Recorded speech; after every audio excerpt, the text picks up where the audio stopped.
केंद्रीय गृह मंत्री अमित शाह ने पहलगाम आतंकी हमले पर दो टूक कहा कि दोषियों को किसी भी हाल में बख्शा नहीं जाएगा। भारत आतंक के आगे किसी भी कीमत पर झुकने वाला नहीं है। अमित शाह ने श्रीनगर पहुंचकर पहलगाम हमले में मारे गए लोगों को श्रद्धांजलि दी। उन्होंने सोशल मीडिया पोस्ट पर कहा कि भारी दिल से पहलगाम आतंकी हमले के मृतकों को श्रद्धांजलि दी। भारत आतंक के सामने नहीं झुकेगा। इस कायराना हमले के अपराधियों को बख्शा नहीं जाएगा। इसके बाद वह पहलगाम से बैसारन में घटनास्थल पर भी पहुंचे।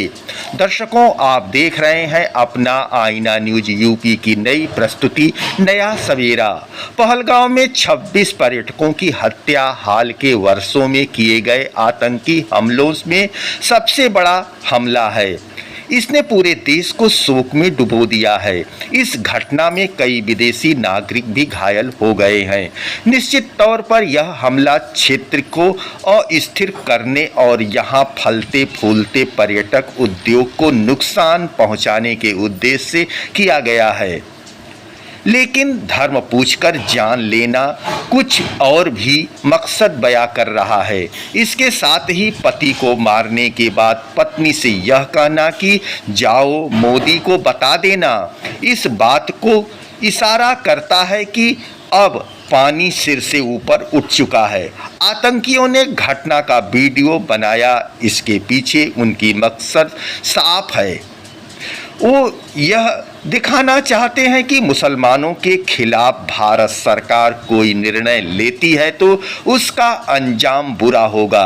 यह हमला देश की सुरक्षा व्यवस्था पर बड़ा सवाल खड़ा करता है। कहा जाता है कि आस्तीन में छिपे सांप अधिक खतरनाक होते हैं। बिना इनकी मदद से न तो कोई आतंकवादी बॉर्डर पार कर भारत में घुस सकता है और न किसी घटना को अंजाम देकर वापस लौट सकता है। हालांकि इस देश में सैकड़ों साल पहले भी ऐसे गद्दार थे जिनकी वजह से यह देश बरसों गुलामी की जंजीर में जकड़ा रहा। खैर, आज देश बहुत गुस्से में है। जिन्होंने अपनों को खोया है उनकी मनोदशा तो हमने किसी न किसी माध्यम से देख ही ली है। देश चाहता है इस दशा को हमले की साजिश रचने वाले को प्राप्त हो। अब वह समय आ गया है।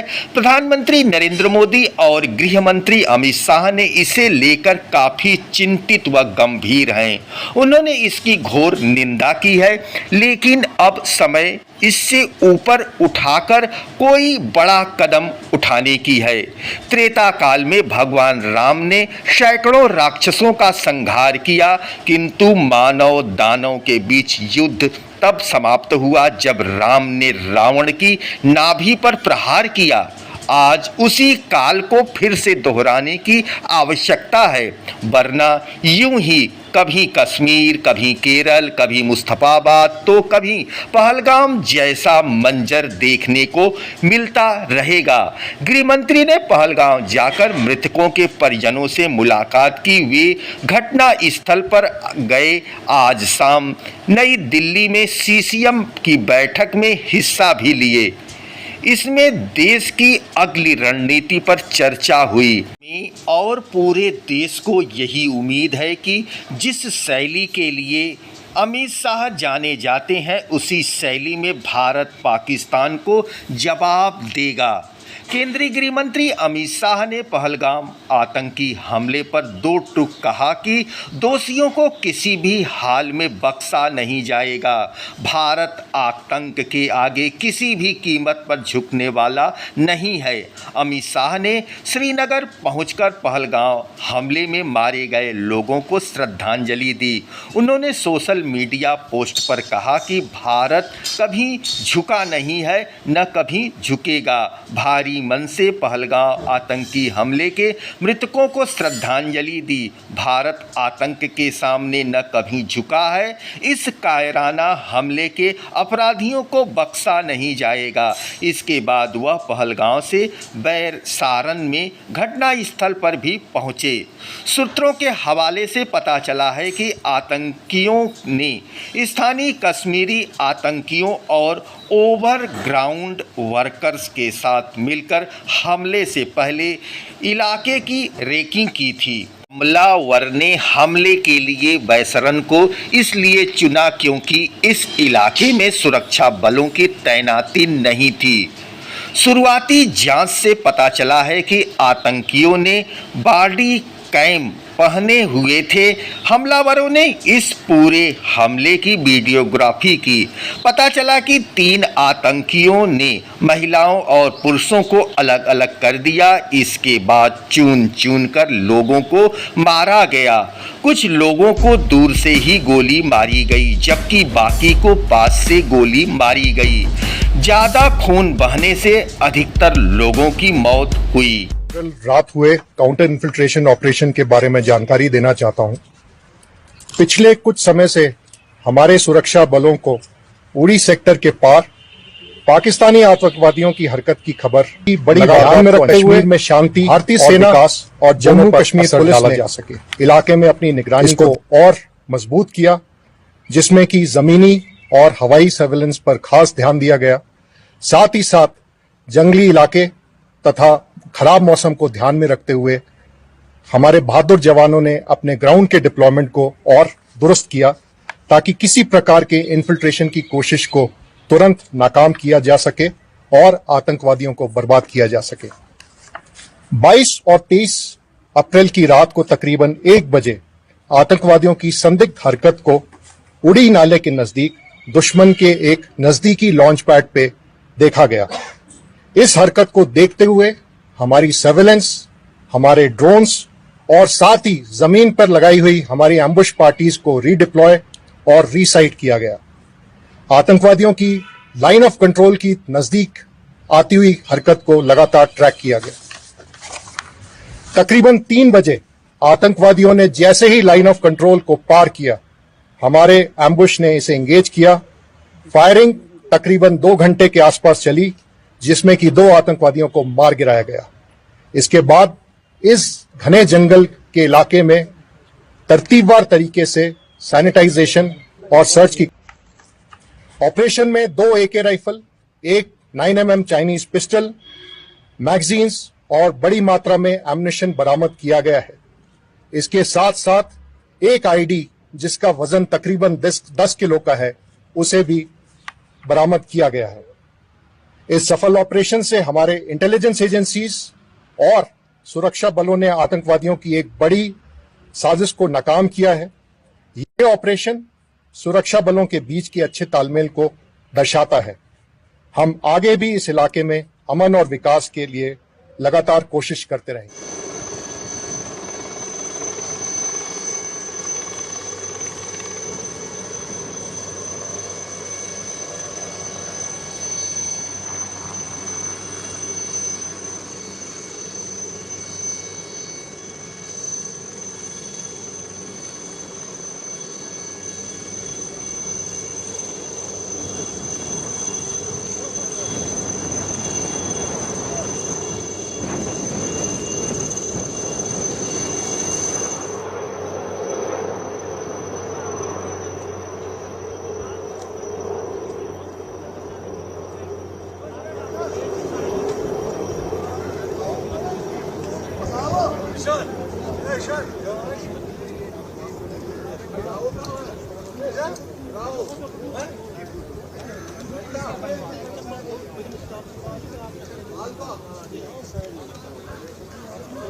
Kız dayısılar Pahıl'da.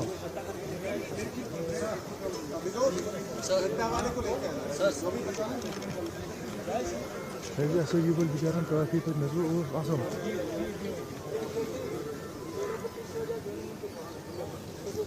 Hiç fayda mı ki sonunda status Yemana movement na continue it put in.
Kız tahsildar pahalda.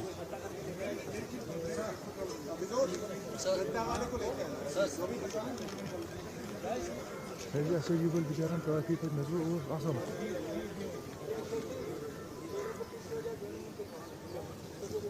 ये भाई साहब उनके समझ स्टेटस पे हैं ये मूवमेंट ना कंटिन्यू है पटे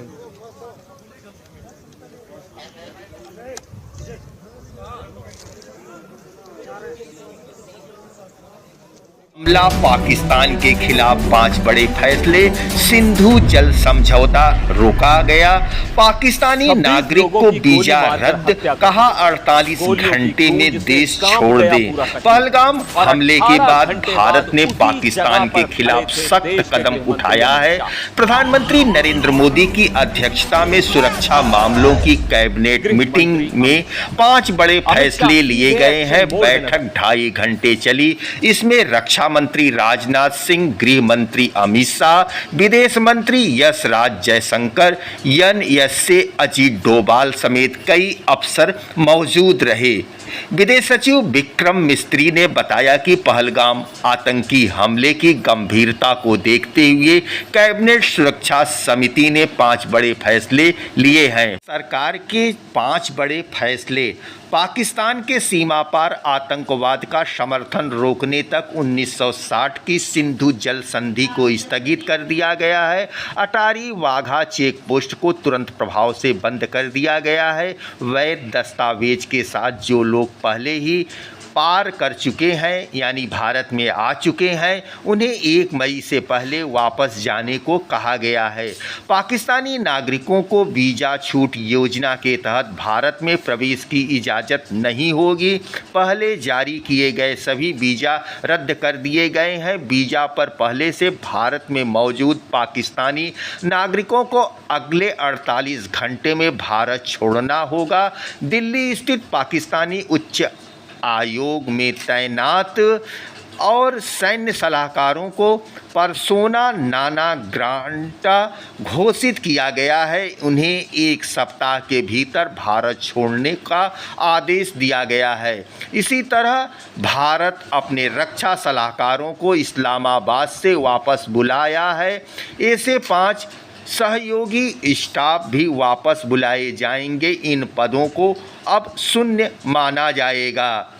दोनों उच्च योगों में कर्मचारियों की संख्या 55 से घटाकर 30 करने का फैसला लिया गया है। यह कटौती 1 मई 2025 तक प्रभावी होगी। सरकार ने गुरुवार को सर्वदलीय बैठक बुलाई। उधर पहलगाम में बैसर में आतंकी हमले के दूसरे दिन बुधवार को श्रीनगर से दिल्ली तक बैठकों का दौर चला। पहलगाम हमले में 26 लोगों की मौत हुई है। इनमें एक नेपाली नागरिक है। 20 से ज़्यादा लोग घायल हैं। हमला 22 अप्रैल को उस वक्त किया गया जब बैसरन घाटी में बड़ी तादाद में पर्यटक मौजूद थे। मृतकों में यूपी, गुजरात, मध्य प्रदेश, महाराष्ट्र, कर्नाटक, तमिलनाडु और ओडिशा के पर्यटक हैं। नेपाल के एक एक टूरिस्ट और 2 स्थानीय भी मारे गए। दर्शकों, आप देख रहे हैं अपना आईना न्यूज़ यूपी की नई प्रस्तुति नया सवेरा। मैं सियाराम मिश्र।